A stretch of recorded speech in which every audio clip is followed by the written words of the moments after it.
Welcome everyone. Welcome to SimbleThings, a channel where I talk about living with C-PTSD. And there's a little request. This is a new channel. I'm trying to, get it going, get viewers and whatever. So if you do watch, I'd really appreciate likes, give me a sub, all that kind of stuff. Share it with anybody you think it might help, because ultimately I'd like, as many people to see this as it could help, right? So with that out of the way, what's today's video? Today's video, we're going to talk about whether social media is bad for your mental health. Now, there's loads of people who talk about this shit, whether it is or not. So I thought, I'd give my spin on it. I guess short answer is no, with conditions. The video's going to be those conditions, right? That makes sense. So I think in general, right, people make this overly big deal sometimes in a way of social media. There's that quote, right? Game of Thrones, power resides where men believe it does. I guess what I'm saying is the more power you ascribe to something, the more influence it can have. So for me, I think one of the best things about the internet is the ability to communicate with such a wide variety of people out there. And because there's so many people out there, no matter how kind of niche your interests and are, you'll generally be able to find other people that are into that kind of stuff, and you can communicate with them, and that's really awesome. And in a way, social media gives you the ability to do that, sometimes in a more targeted way, or create groups of people who you'd like to communicate with. All that's super awesome. I think you do get some problems when you start forming social media circles around people you're related to, possibly, or people you went to school or college, that kind of thing. Because sometimes you're gonna have people in your network that aren't actually part of your core social circle, or you wouldn't really want them to be. I think that can lead to something. So, without further ado, 3 ways. 3, got to put a number in, haven't you? It's fucking YouTube, you got to put a number in. So 3 ways of how to make your life and interactions on social media and with social media better for you. So number 111, control who you follow or befriend or anything. You have to have the strictest kind of control over that, because that determines what you see. Whoever you're friends with on Facebook, those are the people's feeds you're going to see. On whatever social network, Instagram, Snapchat, whatever, who you follow, who you're friends with, that's whose posts you're going to see, right? And if you've got people on your feed who just like to complain about things, or just complain or whatever, and just post things that you're just not interested in or may just negatively affect you, you don't have to be friends with them. And I know this crosses over with the whole family kind of thing, that you could possibly be following people that you're related to, right? And you don't think you can really unfriend them. There's a couple of ways to deal with that. Turn that profile into a dead profile, which you just don't use, but if they need to contact you through it, then sure, they can contact you. Or you just mute them. I know depending on the platform you're on, they're gonna have an option to mute users.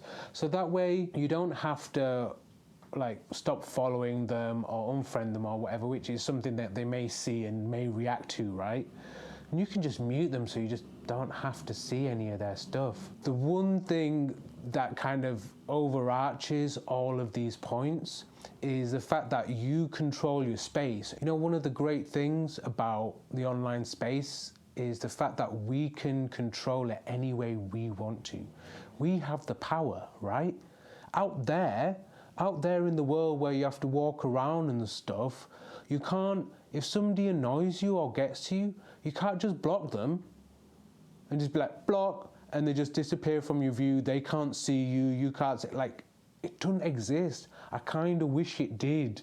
Like, I really, really wish I could just block people in the day-to-day world. That'd be great, right?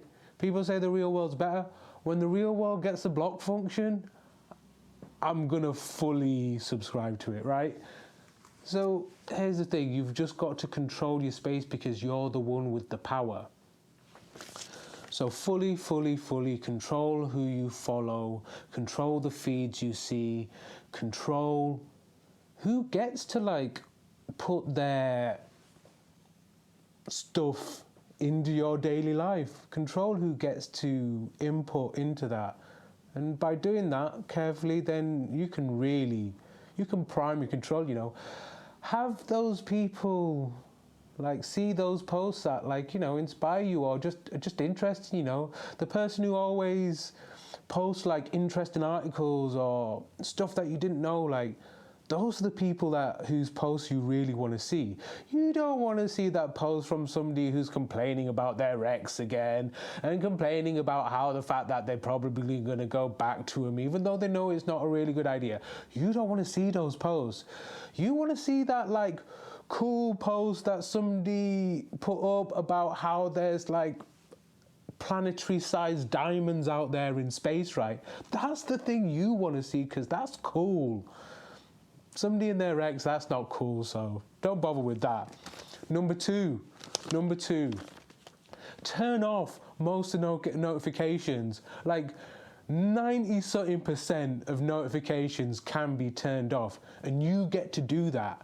You control that, you get to do that, so take control of it. Just do it, just turn it all off. All.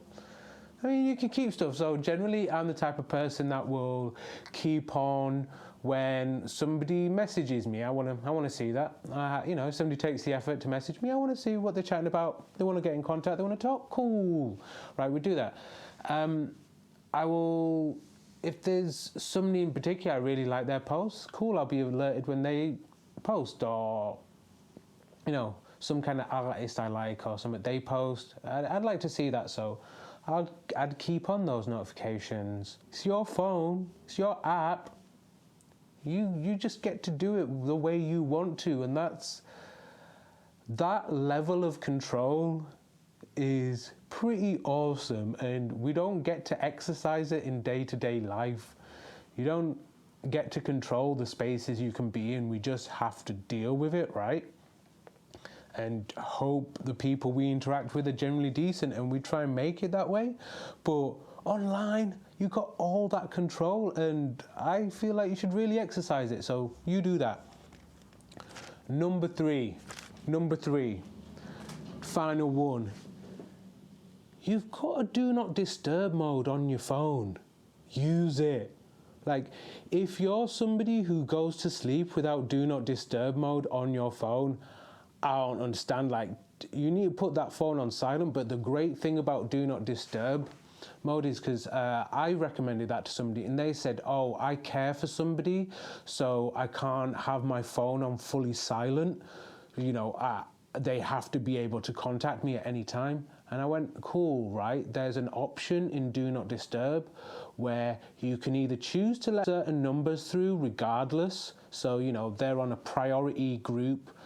So say you're caring for a sick relative or something like that, you need to be able to contact them. Yeah, sure. You put them on that priority list, whether you're on Do Not Disturb or not, they can get through. And there's also other emergency settings, so you can allow it that if somebody calls like 2-3 times in under a minute, that it lets those calls through just because it's kind of signifying an emergency. But again, you get to control this stuff. It's like, it's up to you, right? That's pretty awesome. I love the fact that we can control these spaces in this way, and we only need to see the things that are good for us because we get to decide that. And that's really the power of online and digital spaces, is the way that we can shape that experience in a way that's gonna really work for us. And people might say, oh, you're putting yourself in an echo chamber, or you're isolating yourself off from the real world. I'm like, look, we all have to deal with that world every day. You know, one way or another, we have to deal with it. There's no escaping that. But in our digital lives, where we get to exercise full control, I love that. I love the fact that we can do that. So those are my 3 recommendations of how to up your life experiences in this digital world. I don't think I've got anything else to say on this. No, just, you know, I really hope you like, share, subscribe, check out some of my other videos. I'd really appreciate that. And you know, if you're having a bad day today, you can make tomorrow better, and you can make all your days better. And you know, you can get through the horrible crap that we have to get through, right? So until next time, I'll catch you all later. Peace.